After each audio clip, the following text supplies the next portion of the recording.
Hello, everyone. Welcome to another very special episode for all Manchester United fans. As we all know, Jadon Sancho has now finally signed for Manchester United for about 73 million pounds. A lot of United fans are definitely very happy to see him. Maybe after a year, but he was expected to join last year, but he joined a year late, which is still fine. We kind of are happy that he gets to play in front of 75,000 die-hard Old Trafford fans, which we are definitely licking our lips to finally see him in a United shirt and when he starts playing next month. We have Kshitij with us, who is an avid United fan as well, and we'll get our thoughts on what this means for Man United. We'll discuss some, performance. We'll discuss the performance analysis for Sancho, and how can he help United get back to the top of the league. So welcome, Kshitij. Hello. Let's straight away dive into it. So we've definitely seen, Sancho playing for Dortmund for about 3 seasons, and he's definitely delivered. I think with about like 74 goals and 74 goals and 75 assists in his time at Dortmund. Uh, what how do you feel that Sancho will integrate into the team? Where will he actually play, and how will we line up in our first match? So when you say numbers like that, it makes you feel that we definitely have made a good signing. Yeah. So Jadon Sancho is a out and out right winger, which Manchester United has not had since Antonio Valencia left approximately 5 to 6 years back, right? So Manchester United did not have a very good out and out winger. They used to play players like Mason Greenwood recently, or they would put Paul Pogba on the right side, maybe Rashford. They had a makeshift right side of our wing. Now we have a player who would actually hold their width. We had a little bit of with Dan James, but he is not as technically gifted as Jadon Sancho. And with Jadon Sancho, you're not only getting a good player, you're getting one of the best young talents in Europe right now. So because he's right up there with the likes of Erling Haaland and Kylian Mbappe, right? And the kind of price that Manchester United has actually been able to get him for is, it feels like kind of a steal for us, because we were able to get him for 73, and Borussia Dortmund were asking for somewhere close to 108 million pounds last year. So that's a Yeah. 35 million discount, which if you ask Manchester United fans, they would say that you could have actually got him in a year earlier, and he could have actually helped us win a couple of silverware, or at least a trophy like the Europa League final that we lost. But Manchester United board would feel that they have done good business with the kind of discount that they have gotten. So going by the statistics of him, like you said, he has scored a hell lot of goals and hell lot of assists. He's a dedicated right winger who is actually capable of taking people on and beating a couple of players in order to put balls into the box. Mason Greenwood is a very good right player, right-sided player. He is good with his both his feet, but he does not provide that kind of width, and he tends to drift inside and takes up space where eventually Cavani or Anthony Martial would be, taking place up. So that center becomes a lot crowded for us. If you see the kind of attack Manchester United has been doing for the past 2 years, ever since Ole Gunnar Solskjaer came to the club, that has been a lot more left centric. So you have the likes of Anthony Martial, you have the likes of Mason Greenwood, Cavani. They all tend to shift towards the left side of the field. Bruno Fernandes. So all those players tend to shift on the left side of the field. So the teams, what they do, they also tend to shift to the left side of the field, and the entire midfield and that attacking front third becomes very compact at that point, which means that there is less space for the likes of Paul Pogba or Bruno Fernandes to pick up pass and get those assists, so that the strikers can actually end up scoring goals.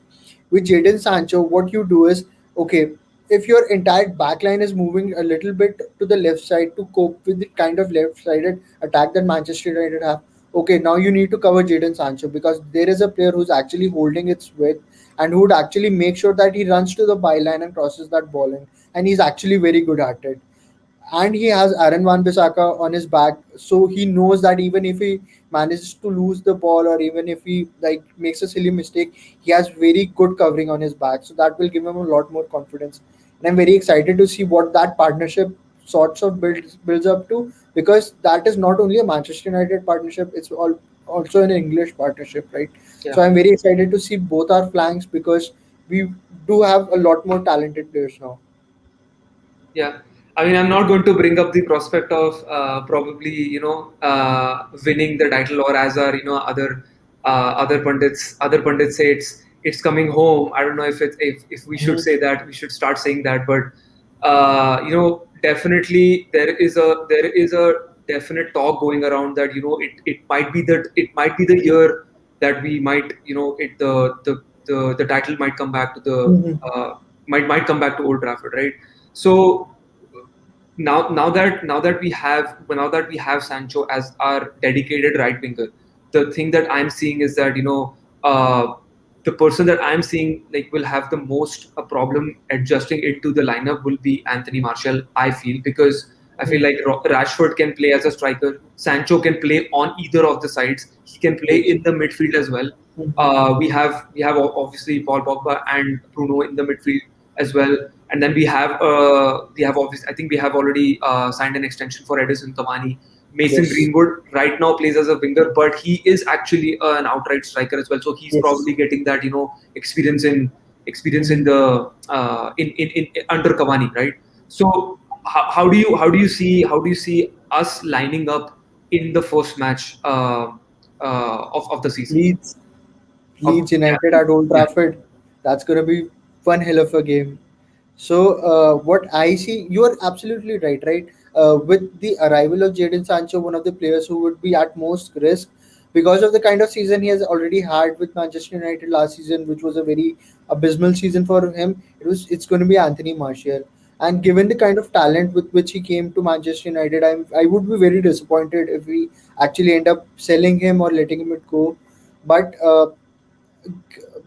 I'm not that much worried if Anthony Martial ends up staying, because what he will give is actually we will have good squad depth.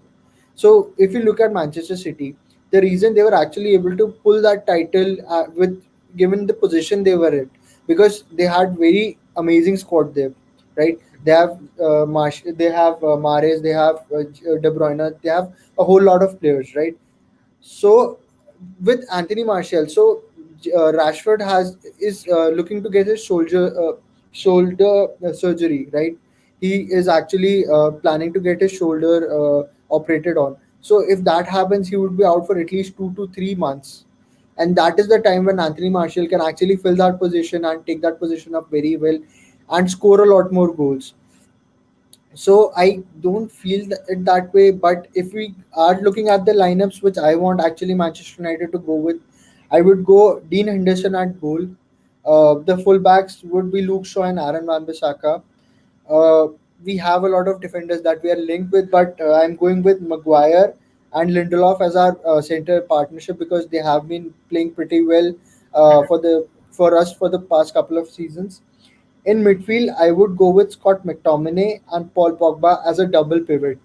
So, okay. because Scott McTominay gives us a lot more stability than Fred, because he's actually liable to lose a lot more, possession at critical areas that can actually cause us conceding goals.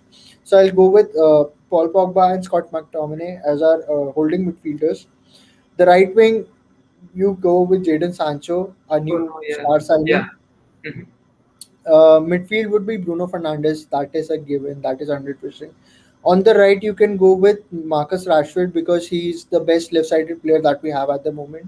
And up top, I will. I don't think Cavani would start as many games as he did last season. He would be a lot more an optional striker for us. But I will go with Edison Cavani up top, because it's the kind of match that actually suits him. It's the kind of game that suits him. The kind of assist with Jadon Sancho can actually provide, because he is an out and out striker, and the kind of delivery that Jadon Sancho can give to Edison Cavani, I can see them very quickly forming a very close partnership and providing Jadon providing a lot more goals for Edison Cavani. I feel like Sancho is also very quick at his feet, and the pace as well. Like I think he clocked up about 21.5 miles an hour at in the Bundesliga, which is a little shy of Alfonso Davies, who's probably the fastest in the Mhm. Bundesliga. We definitely lacked pace. I mean, not I would not say lacked pace, because I mean we had pace on the right wing, but we definitely have more pace now. Oh, and I think from my perspective, what I saw is that a lot of counter-attacking ability that we have, because we have a lot of AC players up top. Now Mhm. this probably elevates it to the next level, right? I Yes. feel I don't want to compare anything to our previous squads, but I can see, like, the reflections of our previous squad, where when we saw these Tevez, Ronaldo, and Rooney's, like, just barraging to the opponent's goal side. I can definitely Mhm. already see that in like when Sancho comes and plays Mhm. for United. Uh, Given that now the even the goal that we recently saw against Belgium for Italy, right? Barella scored, right? Mhm. He's Mhm. very quick at his feet. He can cut through past four, maybe let's say 4 or 5 defenders at one point of time, right? And he is very he's very quick in the box as well. So from that perspective, how many what do you see, like how many goals do you see in Sancho, and like also that he's coming from the Bundesliga, which we think that it's not a competitive league, compare it in comparison to the Premier League. What kind of adaptation Sancho will have to make to the Premier League? But although he's coming from Man City, he's already played in the Premier League, but he's not played that many games. Like, come on, like we need to accept that he's not played. Mhm. He did not start games for Man City. He did not play like the full 90 minutes, or let's say even Mhm. 20 games a season. So what do you think? Like, what kind of adaptation does he have to make? Do you remember the goal, like Theo Walcott making that run in Arsenal versus Liverpool, where he set up Emmanuel Adebayor, where he beat like 4 or 5 players in a straight run? Do you remember? It's a Yes, Champions League goal. yes, That's the yes. kind of I player remember. Jadon Sancho is. That's the kind of goal he can actually set up for someone in our team, which is something that we cannot have said for a long while, because we have good players, but we don't have the kind of players who could actually take beat 3 4 guys in a single run. That's the kind of strength that Manchester United now is adding with Jadon Sancho. And you're correct. You're absolutely right where you say that United are trying to go back to those days where we had those flying wingers uh, crossing the ball every now and then, setting up chances for the strikers and stuff like that. We're absolutely going back to that, and that's the way United has actually we have always played with Sir Alex Ferguson setting that attacking football, and Ole Gunnar Solskjaer is actually going back to that, which is actually very refreshing to see for us, because for so long we have seen stale football at Old Trafford, which United fans have never been used to. Never ever have we been used to. So with Jadon Sancho, I think we will have that kind of football back at the club. Uh, Other than that, if you see, like, he is the kind of player. So United have been very good with counter attacks. United has that has been one of our best abilities. We have been like one of the best teams in the entire Europe when it comes to counter attacking football. We can actually turn defense into attack very quickly because we have very pacey players. The problem with Manchester United was when we had like the likes of Dan James. Like, he's one of the fastest players in the Premier League, but he is not good with his feet. He cannot take player on. He cannot take player on or beat a man, or he can not. You cannot always rely on his delivery from the wings. You get that with Jadon Sancho. But the problem that Manchester United had in most of the games, right? You can play counter attack when you're playing with City. You can play it when you're playing with the likes of Chelsea or Liverpool. But you cannot play counter attacking football where you are playing Newcastle at home, or where you when you are playing the likes of Bristol City at home or Norwich at home. You need to make sure that you are able to break down defenses, and that was something that Manchester United struggled with ever since Ole Gunnar Solskjaer took place. One of the key reasons we were able to score a lot more goals was Bruno Fernandes, right? But he is a single point of attack for Manchester United right now, and teams eventually started to recognize that. So if you get double up on Bruno Fernandes and you prevent him to make those chances, that eventually ends up killing all the creativity that Manchester United had. But now with Jadon Sancho, he can pass the ball to Jadon Sancho. He can actually get that ball back, and he will have a lot more space now. And Jadon Sancho, he gets a player on whom he can actually rely for creativity. So the entire creative burden actually shifts from Bruno Fernandes, Yeah, and now he can actually involve those kind of players a lot more. So I that is like one of the biggest reasons why Manchester United fans are so excited, because he is the kind of player who will get the fans on the edge of the seats, and that is something that has been missing from our right flank for at least 5 years. yeah. So it's a That's big a step and for us. yeah, I think that's a really good point because yeah, I was going to come to that point saying that the over reliance on Bruno Fernandes for the last 1.5 years has been Mhm. immense. Like all the things have been going through Bruno, and just with this one signing in the attack, I think the pressure and the focus will all move away from not all the focus, but a little bit of a focus will go away from Bruno because we have now at least a couple of players who can create and score at the same time Yes.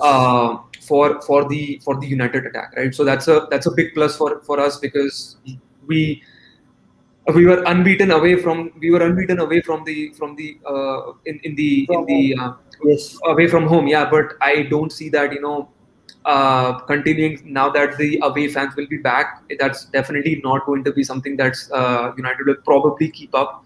So I will be happy if we can keep that record for another season. But yeah, I don't think that's like realistically possible. But yeah, uh, you know,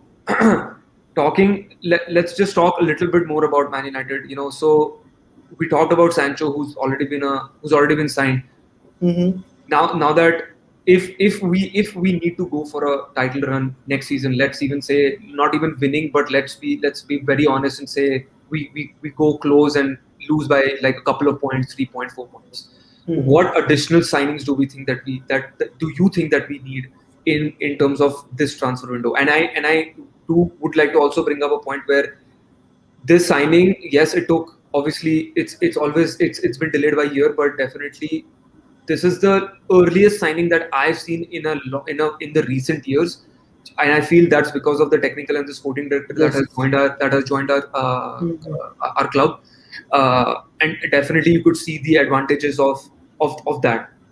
Previously, I think Ed Woodward was responsible for all of the transfers, and we could not get any of our players. We were linked to every other player who was Mm-hmm. trying to leave the club, but we were never, able to bring them to the club. So where do you see we need to still strengthen up to make sure that we actually go for a title in the next couple of years, let's say? So it's good to see Manchester United moving from good PR to actually making those signings happen, because now you have players now you have people who actually care about the club in those positions. Like you have Darren Fletcher and John Mota, who have been associated with the club for a long while and actually care about the club. So which is good for us. Uh, Going about the signings, like yes, Jadon Sancho gives us a lot of options, but he is not the only player that we need to actually make a title charge. He brings us close, but we are still a lot. We actually leaked a lot of goals last season, right? We actually conceded lot of goals, and the Maguire Lindelof partnership, although it's solid, but it's not the best partnership that we can have. So a centre back is definitely a priority for Manchester United, and we have been linked with the likes of Rafael Varane and Pau Torres. So I think with the kind of rumors that they are actually happening and we are hearing, the Rafael Varane deal looks to be very in advanced stages. The problem is this is a lot similar to what happened with Sergio Ramos like 5 years back, which is why I'm a bit skeptical that he might end up you know using United to get a bigger contract at his club. But if we get someone with the likes of Rafael Varane, the kind of pedigree he has and the kind of trophies he has won, he will actually bring a lot of confidence into the Manchester United side, and it would actually be a plus for Paul Pogba to actually it will help him extend his contract to the club, because he also enters the last year of his contract. Other than that, I think we need a defensive midfielder, because the Scott McTominay Fred partnership, that does not work for us. All we do is pass sideways with those two players because they are not capable of passing forward. Scott McTominay is a good defensive midfielder, but he does not have any kind of vision in order to find some creative passes. And Paul Pogba needs a you see the kind of Paul Pogba, the player he is when he plays for France, right? The kind of because he has a very solid defensive midfielder at the back of him. So if you get a good defensive midfielder, right? I'm gonna say Rice because he's the only player that seems gettable for Manchester United. But someone like Sal Nikush is another player, or if you get NDD from Leicester City, again he's going to cost a lot of money, Yeah, right? So those are the kind of players I'm actually also like United is Arsenal has been linked with Locatelli, but I think Locatelli could also be a good addition for Manchester United, but United does not seem to be interested in him. So good central defensive midfielder could actually free Paul Pogba to actually make those attacking runs and score a lot more goals and create a lot more chances, which is something that Manchester United fans have been crying out for. yeah. So that could be I feel another addition for us. and just to add to your point, you're saying about a central defensive midfielder. I feel like Scott McTominay had a very good season. He did not have the best of seasons, but I would say that he had a very good season Yes. in that field, right? But the thing is that when we always talk about Pogba being so good for France, why is he that, right? Because I feel like that's all because of N'Golo Kante, Can't. right? So Yes. if we can get that kind of a player, or McTominay can elevate his game up to that next level for this season. I Yes. feel like if Pogba gets that freedom to go and just run riot in the attack, I think we are probably Good. very good, and probably unable.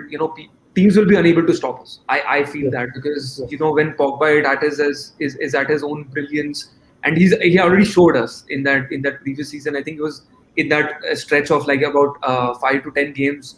He Hmm. was definitely brilliant in those games, and he actually made sure that we got those 3 points where we needed them, right? Yes. So definitely feel that if McTominay can elevate his game up to that next level, definitely see United definitely in that attack. What do you feel about, do we need a Bruno a replacement? No, not replacement, sorry, but like a second person to Bruno.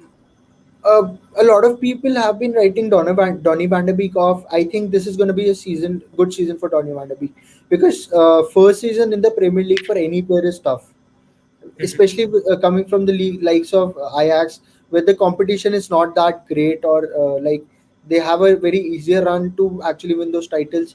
So it's going to be a very good season for Donny van der Beek. Keep an eye out for him because I feel that this season he would actually take a lot more responsibility from Bruno Fernandes because last season he was kind of lost. Ole Gunnar Solskjaer did not trust a lot on him, and more importantly, the games were coming so thick and fast. They had no chance to work with him. Now this season they can actually work with the players. Like Michael Carrick can actually get with Donny van der Beek because he is a similar kind of player to Michael Carrick, and if he is able to learn from him, I think Manchester United can have a very good player on our hands who can actually dictate play for us for approximately the next 5 years. So I'm not gonna write off Donny van der Beek just yet. But if we are to make an attacking midfielder signing, I'm not so sure that we should. Like, I think we'll go for Erling Haaland next season. That is a given, guaranteed because of the Provided provided season league. provided Roman Abramovich doesn't take him away this season, because there's a strong rumor going on that he wants to sign Erling Haaland this season. So I don't think Dortmund would let him go because just because they let Sancho, Jadon Sancho go. I don't think that would look very bad for their club if they let two of the star players go. And then I think United would also go for Jude Bellingham maybe next season or next to next season. That is also a given because United are extensively scouting him. So I think those are the two players that United will go for so next season. But so basically, you're suggesting, just as Liverpool, raided Southampton at one point of time, yeah, we're going to yes. start this with Dortmund. And just imagine if we had competent people in our club, the kind of transfer deals that we are doing right now, if we were doing a couple of years back, those two players could have been at our club, right? Yeah, And yeah. what kind of squad depth would we have had? So I hope good things happen now, but you can only be optimistic because things can go bad. Ole Gunnar Solskjaer could be sacked in the next 6 months, but I hope, because he's the only manager that ever since Sir Alex Ferguson has left had made me feel like I'm actually enjoying Manchester United again. So I hope this good run continues and Ole is at the wheel. Yeah, I mean, that's definitely, as you can see, Chelsea fans definitely saying we're going to throw 200, 300 million at Haaland this season. Uh, I mean, I was hoping that we could talk about Ole a little bit, I think, but we're out of time. So probably next time that we probably do a deep analysis on Ole and what can we expect from him in this season. And hopefully, I really don't want him to get signed. I think he's Yes, I definitely agree. brought. I definitely think he's brought stability to the club, which is really good to see after a long while. So yeah. Uh, that's I think that's it from our side for today. I think definitely we did a deep analysis on Sancho and what can he bring to Man United. So thank you, Kshitij, for providing so much knowledge on him.